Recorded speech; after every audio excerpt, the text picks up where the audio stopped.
This is the BGG Climbers list for the week ending 12/28/2022. This list is put together every week by Michael Alexander. I'll include links in the description below if you want to take a look at the actual list. This is after a 1 or 2 week hiatus. I know last week's list was a little bit late, and I just didn't end up getting time to do it. But we'll get into the list this week. I think there's some interesting stuff, post Christmas. So let's see it. So number 10 is Turing Machine. So this game was at the BGG Hot Games table. Crack codes using a real analog computer. So this is a math and deduction game. I didn't get a chance to play it. There was actually, it played pretty quick, so there's a lot of opportunities. But the times when I was free, it just there wasn't a spot that was easily accessible. The game itself, I think it looks more complicated than it is. But punch card computer, I guess there's different deduction mechanisms behind this computer thing. I'm interested to see how it does in the long run. I played Search for Planet X. I ended up getting it, and I felt like, I guess it was the game I expected, but it was a little bit like, with competent players, I felt like it was basically came down to one turn really between everyone, which seemed a little bit, I guess, unusual given how other deduction games I felt like had a bigger discrepancy in terms of skill. So we'll see how Turing Machine does. It's doing pretty good right now, but it's obviously new. So we'll keep an eye on this one. Number 10, Turing Machine. Number 9 is Clank Catacombs. So this game is running up the list as expected. I think this is going to be a top 100 game, most likely. It's been steadily over 8. Clank is really popular. I think that, I haven't played this game, but I think it's probably going to be my favorite version of Clank once I get a chance to play it, just because of the dungeon building aspect of it. So number 9, Clank Catacombs. Number 8, Splendor Duel. So this is continuing to do well. I don't think this is going to end up in the top 100, though. I think a dedicated 2-player game of Splendor is going to do well. It'll probably be in the probably top 250 games, I would expect. But it'll probably end up just shy of the top 100, given that it's hovering around 8 right now.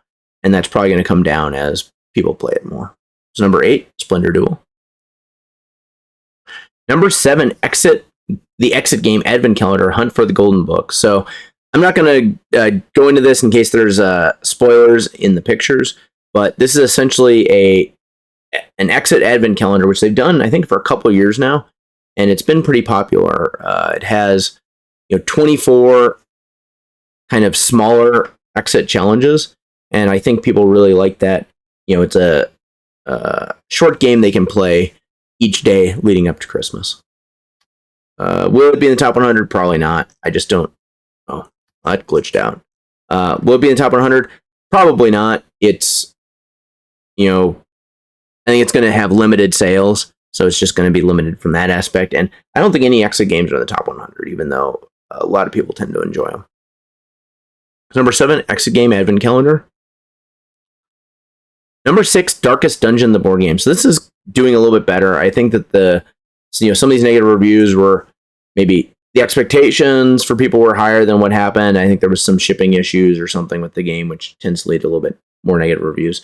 But is this going to be a top 100 game? I don't think so. I think that a dungeon crawler's got to be sufficiently different to make it in the top 100 these days, because there's so many of them. I feel like designing a dungeon crawler, like designing an average dungeon crawler is not that hard, but designing a new and unique dungeon crawler is quite a challenge given how many of them have come out. So this is number 6, the Darkest Dungeon, the board game.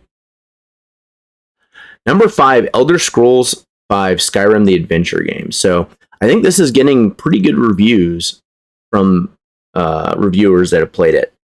This is one of the games that I ended up not backing. I was kind of on the fence about it, but I decided against it given all the other adventure style games and other games that I wanted to back. I ended up backing, I think around the same time was when Iridia was in there. I ended up getting that one because I liked Zaya so much. I guess this is a kind of a standard adventure game. There's not a lot of pictures yet for it.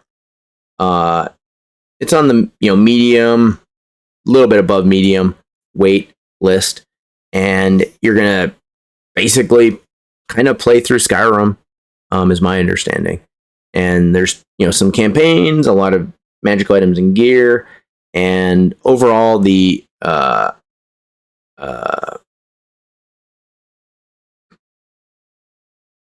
I guess the game is getting very, pretty positive reviews. It's also, I think, going to retail. I think you're going to be able to pre-order this soon. So once it goes to retail, we'll see how the ratings go then and see if it continues getting, above 8 on that. So that's number 5, Elder Scrolls 5 Skyrim, the adventure game. Number 4, Wingspan Asia. This game is doing pretty well. There's 605 ratings, still all above 8. I think it's highly likely this will be in the top 100 at some point. It's unique because it's a 2-player standalone game and an expansion. So most time expansions can't make this list, but a lot of Wingspan's popular. I think a lot of people really want a 2-player version of Wingspan, and if you're just wanting a 2-player version of Wingspan, you can just buy the Wingspan Asia. You don't even need to buy the full game. So number 4, Wingspan Asia. Number 3, Heat Pedal to the Metal. So I probably am wrong about this. This is looking after the strong shut up and sit down review. I think it's going to continue to do well, and it's probably going to be in the top 100. I think maybe I'm in the minority that I'm not a big fan of racing games, but I think in general people like racing games, people like Days of Wonder games, and I think this is going to most likely be in the top 100 at some point. Number 3, Heat Pedal to the Metal. Number 2, Aeon Trespass Odyssey. So this is actually ridiculous, the ratings this thing is getting. I'm not ready to call that this is going to be a top 100 yet, but I guess it's maybe a more accessible KDM and a cheaper price point. But the ratings are extremely strong, maybe even stronger than Oathsworn at this point.